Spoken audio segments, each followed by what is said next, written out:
بين التشكيل الأفضل اللي أتمناه والتشكيل المتوقع لمواجهة الاتحاد السكندري حاجات تخليك تقدم أفضل أداء عندك. أول حاجة لازم يعملها كولر في المباراة دي إنه يكون موجود معاها على الدكة كريم الدبيس.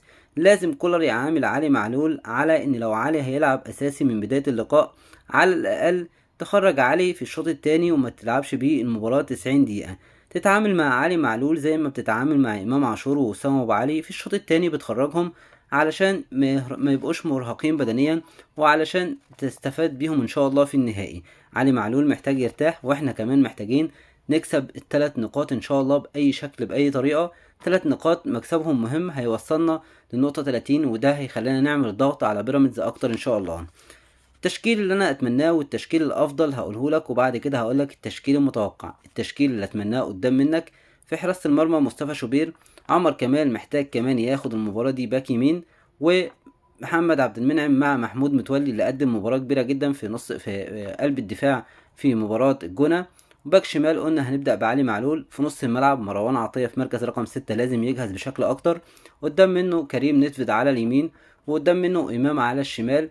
في الثلاثي الامامي بما ان بيرسي تاو مش في افضل حالاته، يكون موجود حسين الشحات في مركز الجناح اليمين، لان ده هتحتاجه في النهائي يكون حسين جاهز بشكل كامل في المكان ده، لان بيرسي تاو بالمستوى اللي بيقدمه ما ينفعش يلعب نهائي افريقيا.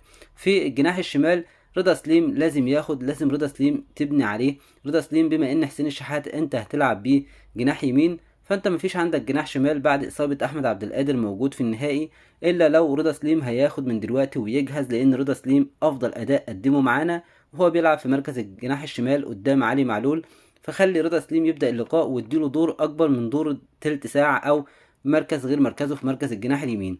راس حربة وسام ابو علي، ولو مش هتبدا بوسام ابو علي يكون كهربا هو راس الحربة. ده التشكيل اللي اتمناه، ده التشكيل الافضل اللي بشوف ان احنا هنقدم بيه اداء افضل من اي تشكيل تاني. لكن التشكيل المتوقع اتوقع ان كولر هيبدأ في حراسة المرمى زي ما العادة مصطفى شوبير. باك يمين هيدي لمحمد هاني، اتوقع ان هو يعمل كده. قلبين الدفاع هيكون محمود متولي ومحمد عبد المنعم، وباك شمال علي معلول. اتوقع ان هو هيبدأ برضو بمروان عطية في مركز رقم 6، لكن ممكن في مركز رقم 8 يبدأ بأكرم توفيق ناحية اليمين وإمام عاشور ناحية الشمال. وإن كنت أنا زي ما قلت في التشكيل المفضل بالنسبة لي، عايز أكرم نحافظ عليه من الإصابات. أكرم في ماتش النهائي في الذهاب هيكون ليه دور كبير جدا، فمحتاجين اكرم توفيق نحافظ عليه من الاصابات، ومحتاجين نريحه للنهائي. لكن هو هيبدا باكرم توفيق.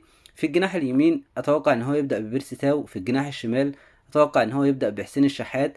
وفي راس الحربة وسام ابو علي. فده التشكيل المتوقع اللي كولر ممكن يبدا بيه. قارن ما بين التشكيل الافضل والتشكيل المتوقع، هتعرف ان احنا بنتكلم كوره وبنتكلم لصالح مصلحه الاهلي. عايزين الاهلي يكون في افضل صوره اداء ونتيجه، وفي نفس الوقت اللعيبه بتاعتنا يكون في لعيبه بترتاح ولاعيبه بتجهز. ده التشكيل الافضل. اتمنى يكون موجود كريستو على الدكه، يكون موجود كريم الدبيس على الدكه. الناس دي لازم تاخد ولازم تريح اللعيبه اللي بتلعب في اماكنهم. اشوفكم في فيديو جديد ان شاء الله.